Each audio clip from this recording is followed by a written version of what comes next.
Hello? Hello. How are you doing today, Mr. Witherspoon? Oh, okay. I couldn't hear it. I didn't know if anyone was on yet. We're on. We're just waiting for a few more advisory board members to join and we'll get started. Oh, okay. Sounds good. Thank you.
We'll give till 3:05 to let the remaining members join, and then I'll go ahead and get started.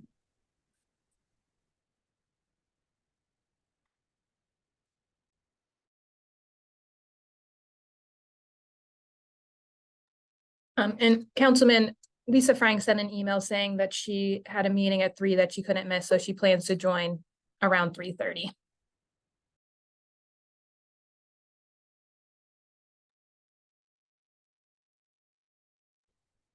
Given that, and I know Uh, Mr. Reverend Grayson also can't make it, and I see RB is coming on now, we can go ahead and get started if you're ready, Julia. okay. Well, before you do, I'd like you to know that I have a hard stop at 4 o'clock. I have to leave at 4. Understood.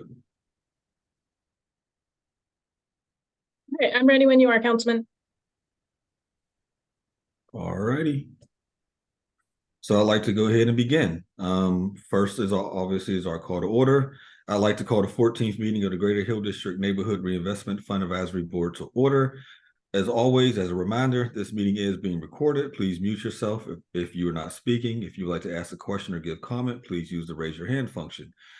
As always, we ask that you turn on your camera so that your name appears when you speak. Please feel free to cover your camera on your device if you do not wish to appear on the screen. And I believe most have returned them, but if you have not returned your conflict of interest form, you are not permitted to participate in any motions or votes today. And out of respect for everyone's time, we have a hard stop at 5, and I know some others may have to leave sooner than that. With that being said, Julia, will you please call the roll? Yes, thank you, Councilman. Brooke, can you go forward a few more slides? We're looking for a slide that has everyone's name listed out. There we go. Thank you so much. So just Gordon isn't able to join us today. He's on vacation. So we have Brooke Shelter joining us from the URA, helping us with the Zoom. And then we have Kayla Williams joining us from our comms team. They both worked on the Hill Home Repair Program as well. So just letting you know they're here joining us today before I do this. But would the representative of District 6, is the representative of the District 6 present? Present. Is the representative from the Hill CDC present?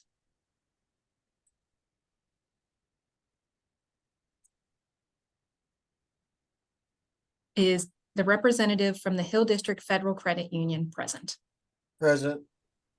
Is the representative from the Hill District Consensus Group present? Present. Is the representative from Wesley Center AME Zion Church present? Is the representative from Shenley Heights Community Development Program present? Present. Is the representative from the Historic Hill Institute present? Present. Is the representative from Ujamaa Collective present? I'm present. Is the representative of the Office of State Representative Ariane Abney present? Is the representative of the Office of the County Executive Fitzgerald present? Is the representative of the Office of the Mayor present? Is the representative of the Pittsburgh Public School District present? Is the representative of Allegheny County Council present? All right, that concludes roll call. Thank you. And that does give us a quorum of voting members. So next on our agenda is old business, which is relative regarding our meeting schedule. And the next Greater Hill District Neighborhood Reinvestment Fund Advisory Board meeting is going to be tentatively held on Thursday, December 7th at 3 p.m. May I please have a motion to direct the RA staff to schedule the next board meeting? So moved. Thank you. Second. All those in favor say aye. Aye.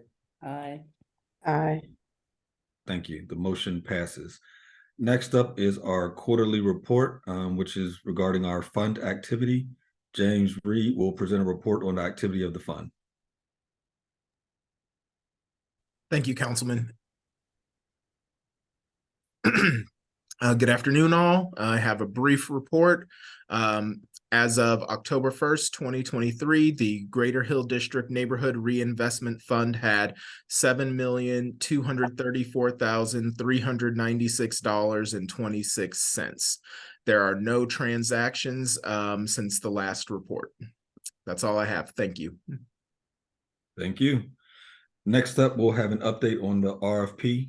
The RFP for the Resource Navigator Administrator and Quality Control Inspector was released via the URA's website on September 25th and is open until November 9th. The RFP link was shared with the advisory board via email on September 26th. As of October 17th, no proposals have been submitted. I highly encourage all of us to send the information out as widely as possible. If we have people that we believe can do this work from within our community, I highly advise us actively recruiting them. Next, I want to provide an update for the Hill Home Repair Program. And before turning over to Julia, I just want to make sure everyone is aware that in order to protect the privacy of the applicants, we are not going to share personal information such as their names, their addresses, or photos of the applicants or their homes. We will review the August data that was shared with the advisory board prior to this meeting. And after the presentation in a closed session, which means we're going to stop recording, we will share a blind report and next steps with the advisory board and answer questions.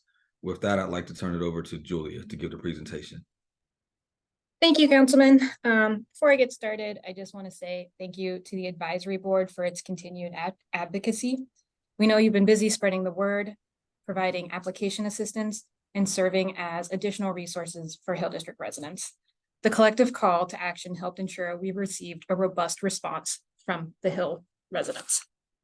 So thank you so much. And I'm going to give a brief update about the Hill Home Repair Program. So at the last advisory board meeting, the advisory board approved a URA temporary measure to spend the LERTA dollars on home repairs. It awards grants up to $20,000 to Hill District homeowners. And it's not a first come, first served program.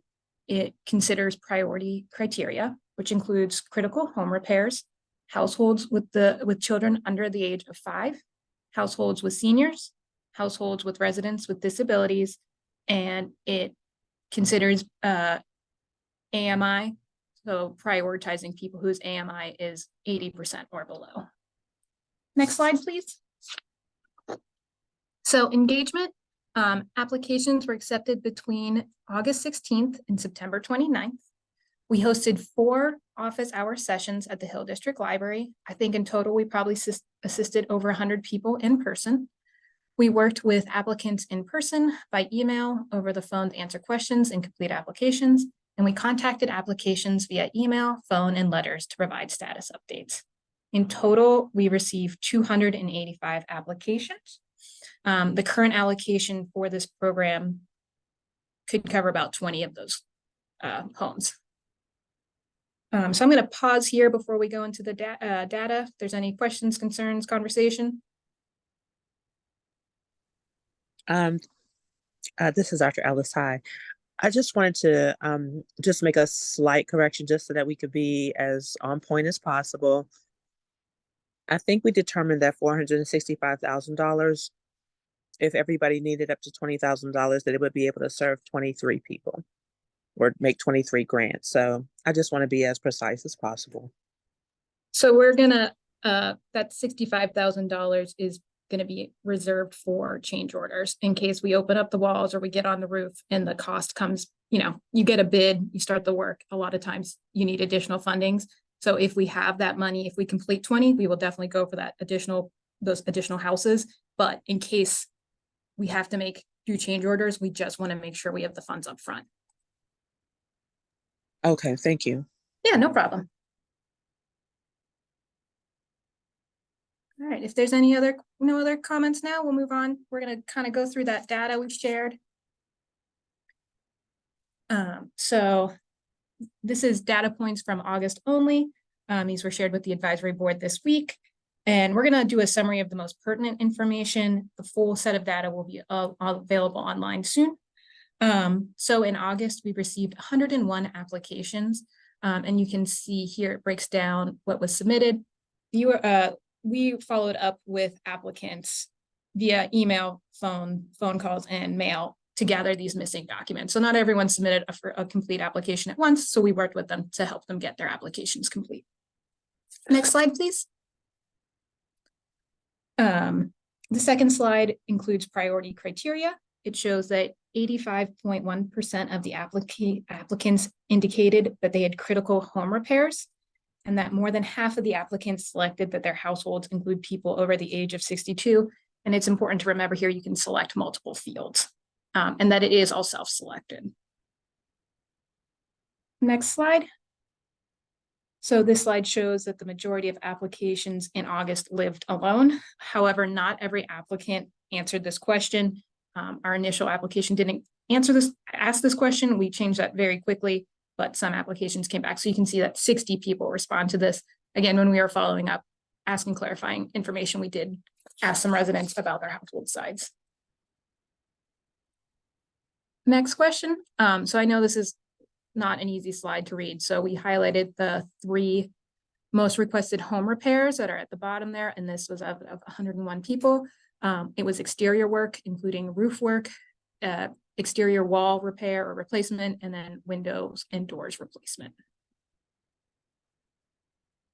So this is a busy slide. We wanted to show it primarily for these bottom 2, but we kind of, I think it's worth noticing. We did ask applicants if they'd received a previous estimate, but only 19 people said they had. So it's not a great sample set. It's not, I don't know how many conclusions we can draw from this small number, but of those estimates received, we got 18 people gave us the bid amount, and the majority of it was over $15,000. And again, this is a small sample set. But down here, you can see we did ask residents if they had any funding available to go towards this program or for their home repair, and 96% said no. And we did ask if they had applied for additional funds, and the majority said no. We did ask people, so they have not applied for additional sources. Next slide. So we did ask if they were interested in learning about additional assistance and other programs, and 93.1% yes. We have been in contact with Action Housing and Rebuilding Together about their repair programs and funds. We know sometimes they do have Hill District specific money, and we are having those conversations now, and we're going to send out program information offered by those organizations soon to residents who selected they wanted to learn more. So that concludes the data review. We anticipate that the September data will look pretty similar to what we saw in August, and we will share that September data as soon as the analysis is complete. Again, going to pause here. Questions, concern, comments? Yes, I have a question.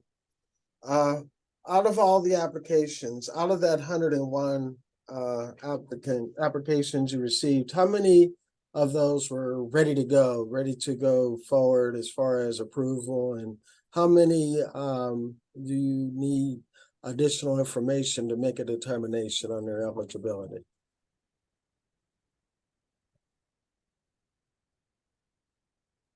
I don't know if I can answer that specifically for August. Okay. I believe in total at the end, after, we did do outreach both months, we received, it was 205 complete applications. And our total number was 285. I will say, of the number of people whose applications were incomplete, there were some people were renters, some people were landlords, some people lived in other neighborhoods outside of the Hill District. So there were issues.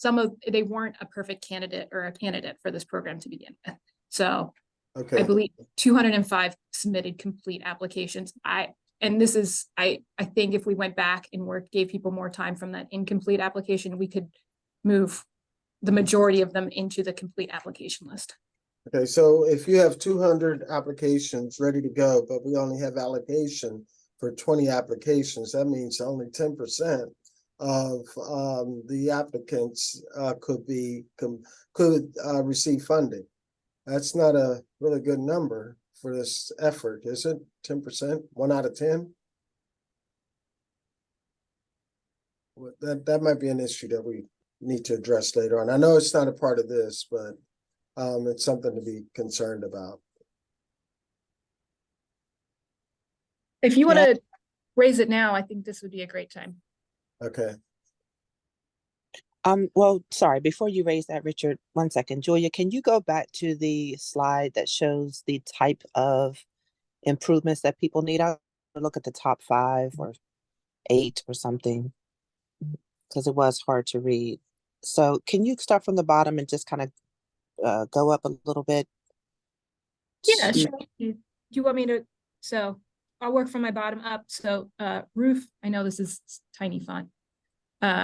Roof was 57.4, exterior wall was 45.5%, windows and doors was 44.6%, interior wall was 34.7, and then basement or foundation was 30.7.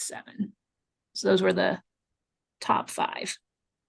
Okay, and then number 6 is the bathroom. Yep. And then I think, what is it? Number 7 is water damage. Yes.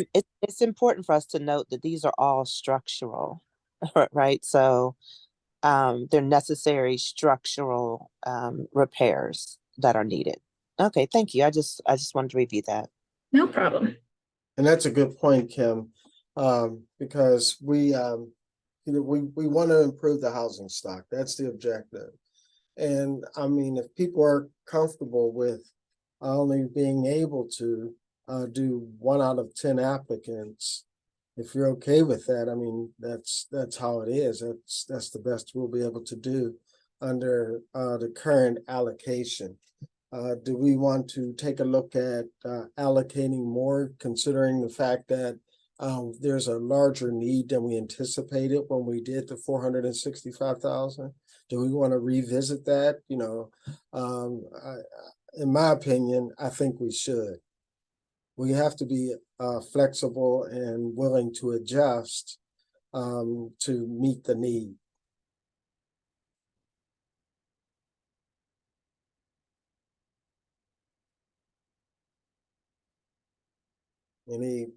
Any opinion?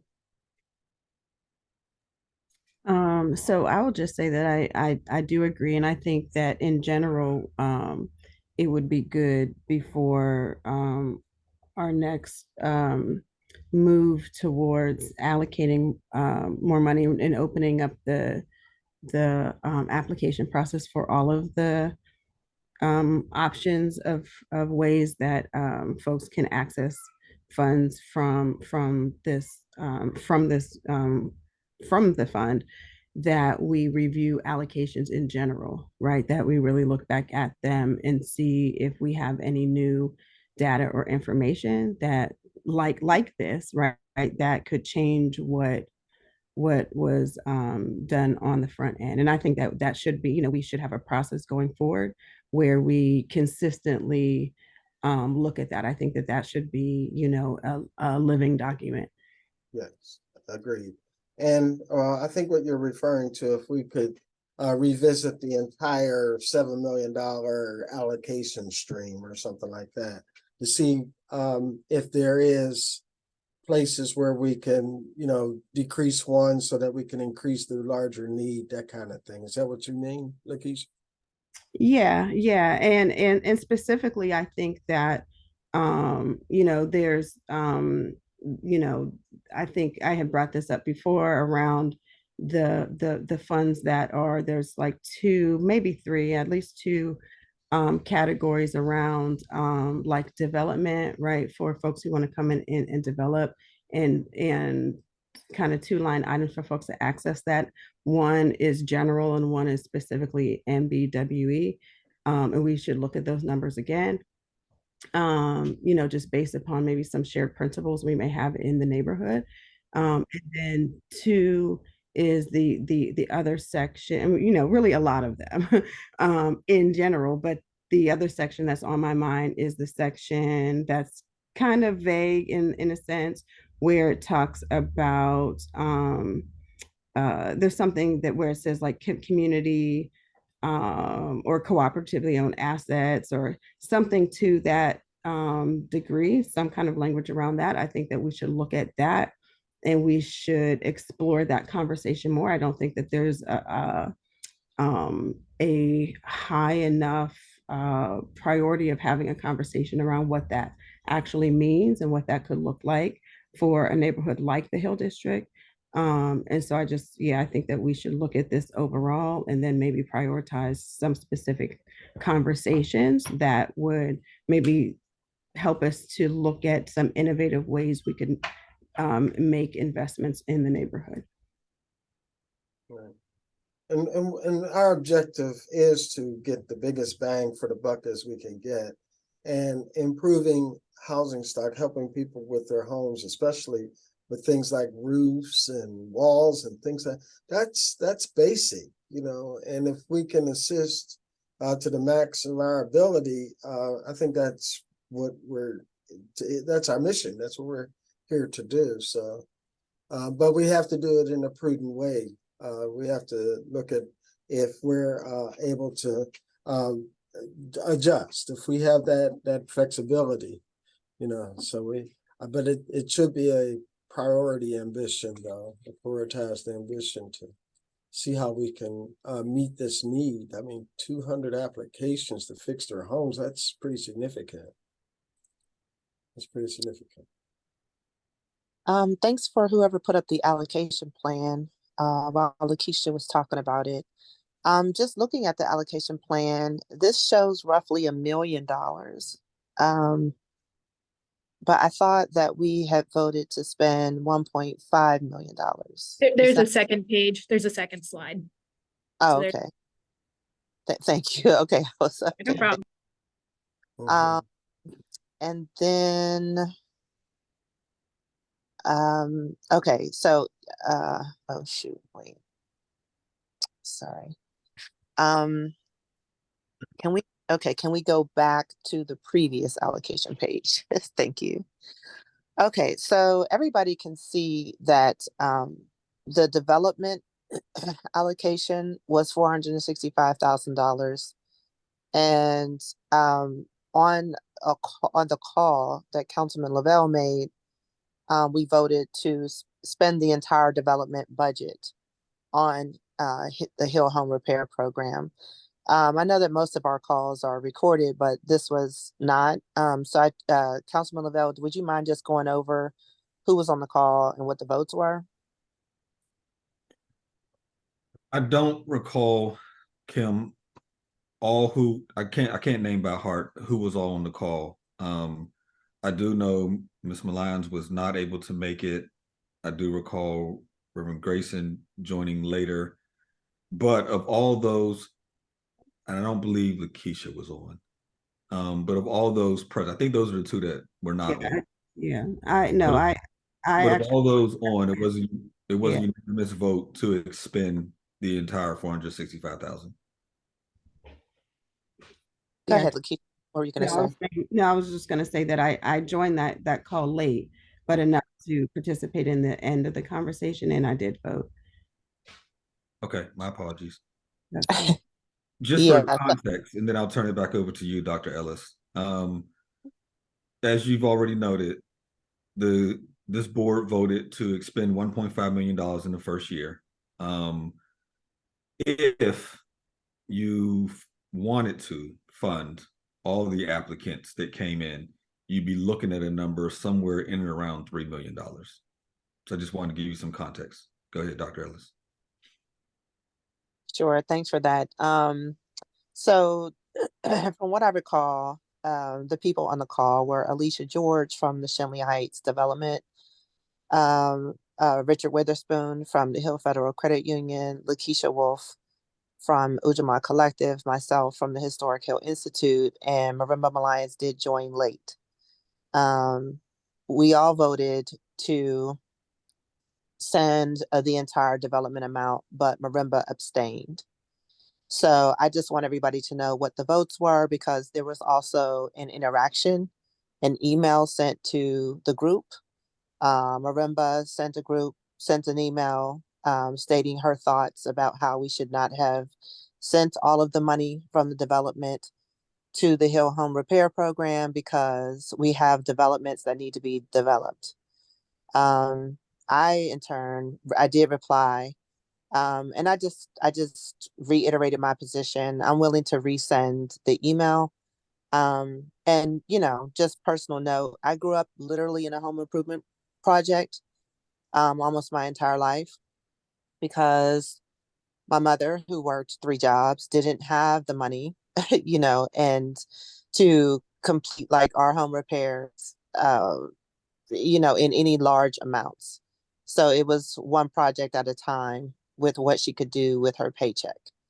And it was traumatizing, as you can only imagine. And so I have a very keen sensitivity around Hill Home Repair, and understand, a lot about construction and development in terms of homes. And so I just wrote about that. And I just wanted us to just think about that, because we, at the time, now we all did say, everybody on the Greater Hill District Neighborhood Reinvestment Funds, we all anticipated that there would be a large amount of people applying. We just didn't know exactly how many. And this is the first wave.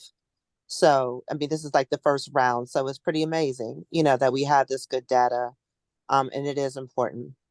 And also, this has caught a lot of attention, because even though there's been a lot of talk about the LRTA, not everybody has a LRTA, just like across the different states.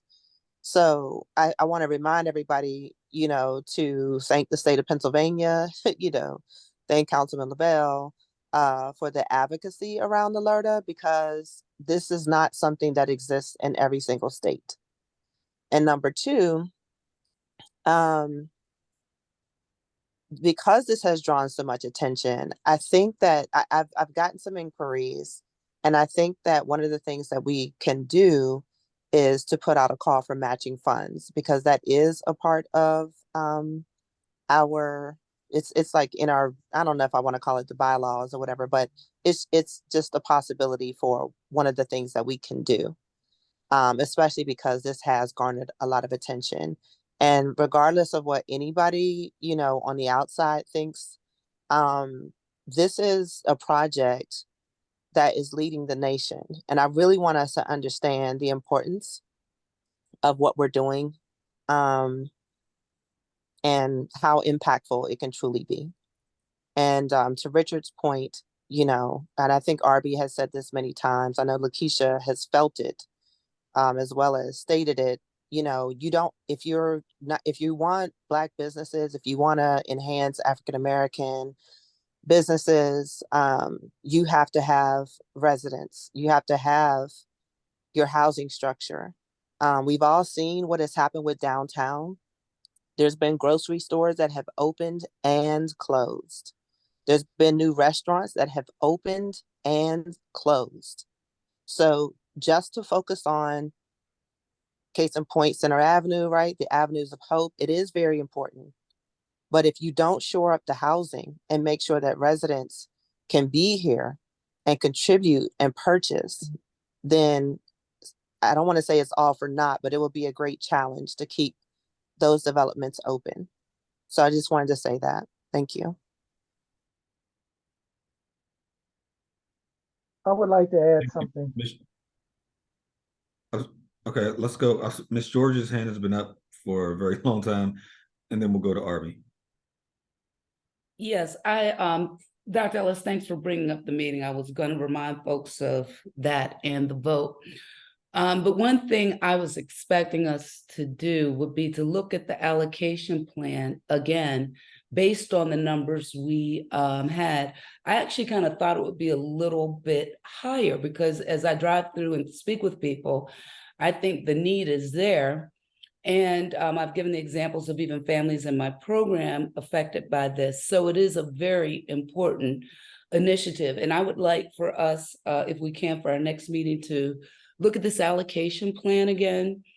And at the same time, revisit some of those guidelines we had. Like, for instance, we said that at one point this would be a last attempt and people would only have one chance to receive funds from this source, and making sure that people tried other funding to include their insurances, whatever. So I'd like us to look at the whole thing because I do believe if there were another round, we would have just as many. Remember, this was very new to people. I know that I helped a couple with just trying to get applications in and referring them and things like that. And if you think about it, even though we gave enough time, by the time word got out, I do know there was a rush at the end for people just to try to get it in and make the calls to URA. So I would like for us to revisit the allocation plan as well as some of our guidelines for releasing funds for home repairs. And I just wanted to put that out there and see if we can start with that approach as soon as possible and get the other applications out as well. For instance, the business, so that we can start with everything else. Because we may end up with more money to put towards home repairs. Just for clarity, Ms. George, are you asking to revisit the 7 million or the 1.5 for this year? I was asking, well, actually, I wanted to revisit both because the allocation plan, if we break that down, that may give us a little bit more for this year. Because I mean, admittedly, that's still not a lot, but based on what we were discussing earlier, it seemed to be about right. But when the need is there and we're seeing the impact, I would like us to just have a real discussion about that, because we were including things before like wealth building. We were including also one section. We need to look at the entire hill with this. So I'd like us to revisit, because we may find that we can add more to the year. I think the original, and Dr. Ellis, you can weigh in on this one. I thought we said originally we were looking at 2 or 2.5 million a year, but then we broke it down to 1. I think you were advocating for more per year, if I'm correct. And that's correct. Yeah. And I think that, you know, in all, we all were looking at that. And I think now that we have some real numbers, some great data presented here, we should move forward with that and get the other applications out as well, because we do have a need for businesses still. And we just need to really have a real discussion, I think, about the entire plan based on what we know now. And I'd like to propose we do that more sooner than later. So you would like to call a special meeting to review the allocation plan? I would be willing to do that, and I would welcome that. Okay. Because it's that time of year people are in need. I want to say something else, but I'll wait. Other people. I'm just saying if the group, agrees to that, but that is my thought. It has been my thought since, we took the vote and voted for this home repair, putting $465,000 in there. 20 grants is not a lot. I mean, in the big picture, but 15 businesses may not be a lot either. But I just think we owe it to the community and this committee to just look at it again. The entire allocation plan, and even for 2023. I mean, what we're going to allocate the first year, excuse me. I agree. Oh, I'm sorry. I saw a hand up and I realized it was Alicia's. I'll lower it. I'm sorry, I'll lower it. That's okay. I just wanted to make sure I wasn't hogging the mic. Arby was wanting to go next. Okay, sure. Okay, so I agree with the comments that have been made by the other board members. I would like to remind that in March of 2022, I sent a sustainability plan and I advocated for $2.5 million to be spent in the first year. We need to do a couple things. Earlier in this meeting, we talked about having a meeting in December. I think we need to have a meeting in November, so we need to revisit that in lieu of the comments and the desires of the other board members. We need to, if we take Dr. Ellis's suggestion in terms of matching funds and the allocation of 1.5 million and we received another 1.5 million, that's in agreement with Dan's estimation that the applications would take $3 million. And we know that there is a need exceeding that. So those things should be considered. The way we have these things structured right now, there's a group of people that would qualify, but they're on fixed income and it's above the 80%.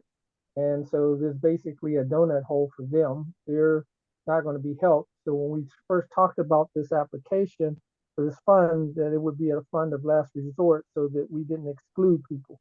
So there's a group of people that have the need, but they're excluded because of the 80% AMI criteria.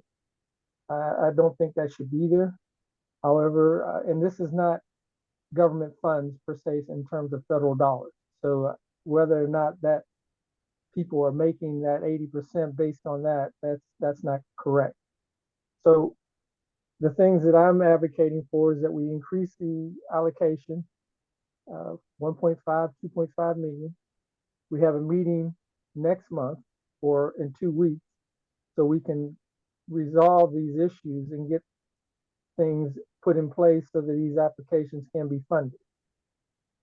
And we also need to decide on how we're going to sustain this fund moving forward, or are we going to expend all the money and it'll be a one and done. So there's three things there. Yep. Sustainability, having a meeting in November, and increasing the allocation. Thank you. I agree. I agree with everything that's being said as far as allocation is concerned. And since now that we have good data from which to operate from, but in the immediate, what we need to do is how should we address these 200 applications that are on the table right now? Do we test the water, so to speak, in terms of disbursement and get these 20 out, or do we hold off on doing these 20? And how do we respond to the 200 applicants in the immediate future? So there's two things, Richard. One, there's clearly a consensus to meet sooner than later to review the allocation plan. That will be a meeting that this board will handle. The December meeting is a URA staff meeting, but we can meet prior to that to redetermine our allocation plan. So at the end of this meeting, we'll have that scheduled. Regarding the applications to go out now, once we end this conversation, the URA is then prepared to provide scoring, the criteria to you all to suggest the first 20 that need to get funded. But that will happen once this conversation closes, Okay. because that Well, becomes very personal, and we don't want that to be recorded for the public. one thing that I would request along those lines is that I know that there are going to be some applications that are going to be turned down for other reasons than incomplete applications. I'm wondering if that could not be disclosed to this committee also, so that, because we may have other insight or other information on those turned down applicants that could influence or help the applicant. We may have additional information, in other words, that you don't have. I don't have that information today, but we can analyze that and share that with the advisory board. Okay. Well, I have a comment. Right now, we have half of the applications, only those from August. That's the data that we have. So we don't have the data from September. So we need both sets of data in the aggregate so we can be able to have the data to make an informed decision. And I think that we should include all the applications at one time, rank them, and we should also increase the allocation prior to that ranking so that our decision making isn't influenced by a dollar amount of funds available. So we have all the applications. What we haven't done, the staff simply hasn't had time, is to show you all of September's data, the manner in which they did now. However, we do have all the applications in, and we can I provide. understand that, Dan. That's what I mean. We need an infographic like they did for August. We need that for September. And there's some data that is missing in terms of, for instance, head of household. Okay, who's the head of the household? Do they have children? Things of that nature. There's categories that would help us better go through the data, the applications to rank them. We don't have a ranking or scoring criteria that needs to be established so that we can do this in a transparent manner. Again, when we So go into somebody- the closed session, the URA will be able to present how they've been ranked. And although I have not seen all the data, the September data essentially trends almost the exact same way as the August data. So you don't think that it's appropriate to reveal how the ranking and scoring goes? I mean, it's not identifying any particular application. I think that should be public knowledge. Do you agree or disagree? At the beginning, well, not at the beginning, in the middle of these slides, they talked about how they were ranking the criteria that they were utilizing for these and the priorities they were putting in place.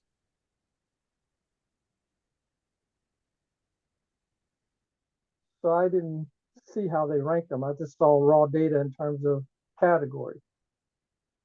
So that wasn't in the slides that we received earlier in the week, was it?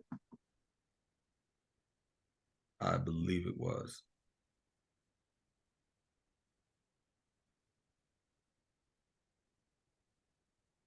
That's all right. I see that. Yeah, that was the priority list. And we all did agree on this before it went out. Right. Right. But what I'm trying to say is how do you apply those 5 criteria to each application and which one's more important? So the way this is presented, they all have equal weight. So it's 5 criteria, 100%, that's 20% each. How do you break it down to where it makes sense? The way it's RB, I can presented, jump it doesn't. in. This is Tamika here. How you doing? So that's what we want to share that with you, but we would like to do that during a closed session because we will be sharing some proprietary information. And so that is next. That is on our agenda to be able to share with you and walk you through how we did the ranking. Okay, so that's fine. I wish that would have been part of this slide here, so I wouldn't have raised that question. So once that's done and we've finished the closed session, are we going to reveal how the ranking criteria, or is this all that's going to be made public? This is all that's going to be made public at this time. So right now, we're just going to discuss the August data today, correct? For public, the infographic that is created, which I shared with a lot of you all already previously, is that due to the application closing just a few weeks ago, we wanted to make sure that the advisory board received some form of data. We do, because we are aware, we do have the applications on hand. What Councilman Lavelle said is accurate, stating that we're looking at the numbers trending. They are the same. So the data points are the same. The same data points that you see for August are the same for September. There's nothing new. It's just an increased amount of applicants.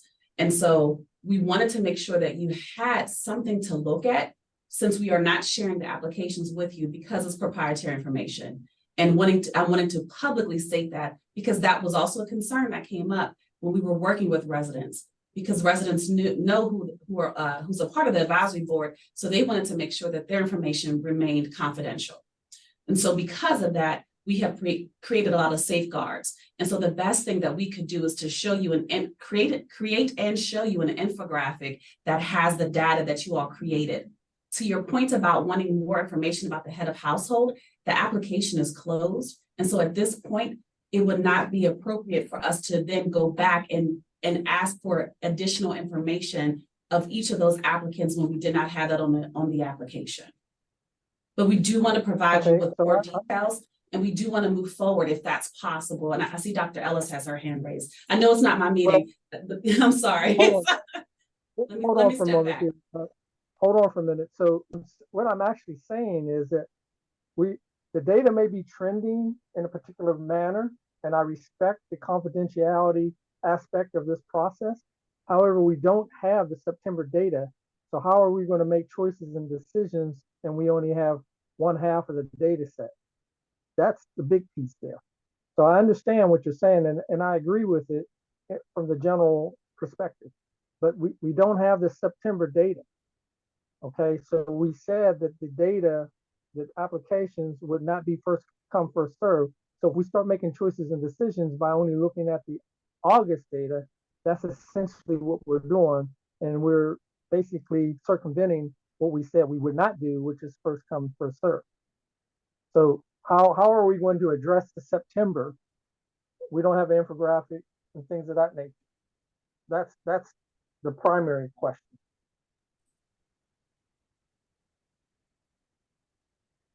I'm not sure how else to say it. I don't think we're understanding each other right now, and I don't want to prolong the meeting. But the URA, like Councilman Lavelle has already stated, we have the full data. So recognizing that you all do not have the full data, and that you all are trusting us with this, and so we are providing you with recommendations to move forward. Well, Let me try to say it differently, RB. The URA has the data from August and September. We do not have the September data in a manner to put into it that's to show you. However, we do have the data compiled internally in order to be able to help you make a decision. We just don't have I understand that. pretty graphics. I understand all that, but I'm just asking the question in lieu of all what you said, and I understand it. What I'm asking, is it appropriate and is it transparent to proceed in that manner? That's what I'm asking. So I fully understand that you didn't have enough time to create the infographic for September, okay? And I fully understand that the data was pretty much trending in the same direction and for the different categories and so forth and so on. I understand that. What I'm saying is the board has to make a choice or decision, and we don't have all the data. You do, but we don't. And is that the best way to proceed? And I know there's a desire to expedite this process, and I agree with that.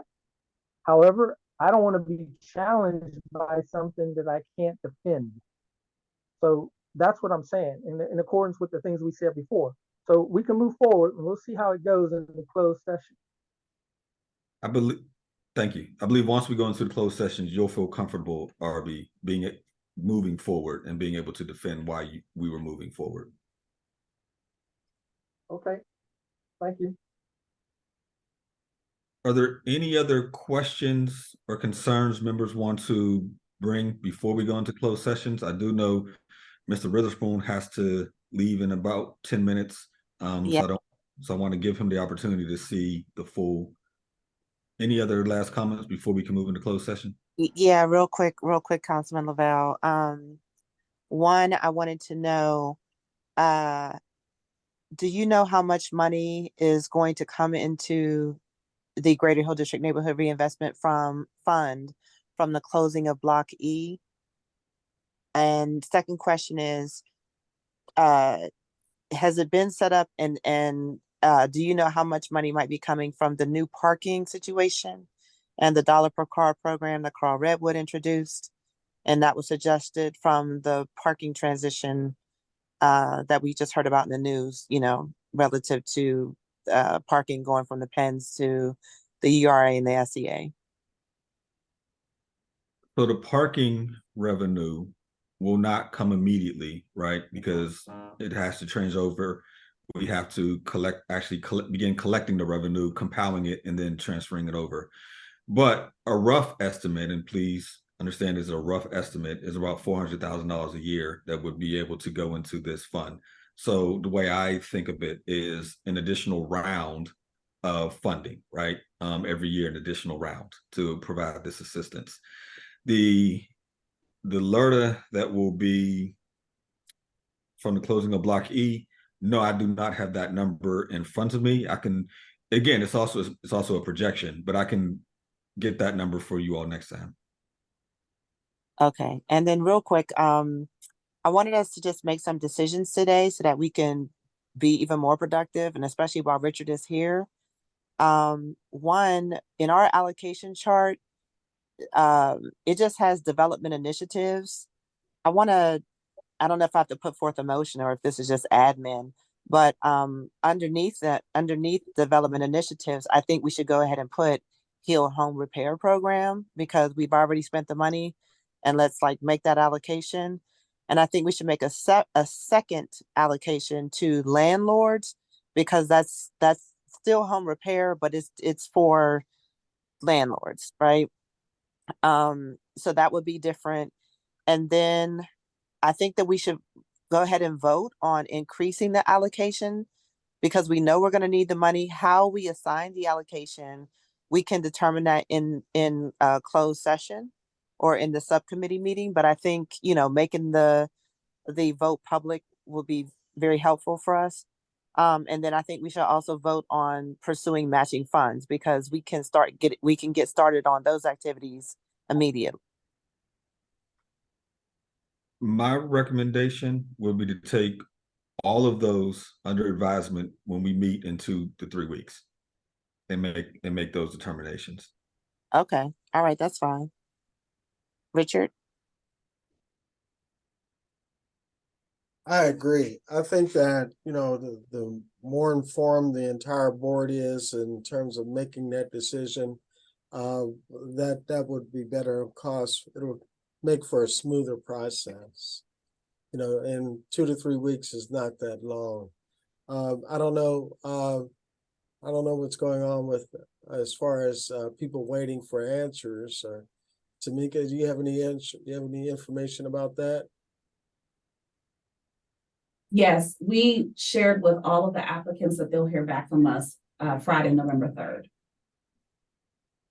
Okay, and as of right now, the 20, we already have approval to move forward with the 465,000. Okay. So if you reallocate things and if that number happens to increase, that's something different. So we're still on track and we're still on course to be able to move forward with the first 20. Okay, and I think that's what Arby was speaking about. Us knowing who that 20 is, and just looking at some of that information, looking at that data, so that we'll know. Is that what you're speaking about, Arby? Yes, Yes, and that's what we want to do in closed session, because there's proprietary information that we do not want to provide for the public. Okay. And I made arrangements to stick around a little longer while we were. Great. Okay, Thank let's you. do it. So if there's no objections, I will now ask the URA to stop recording this so that we can go into a closed session.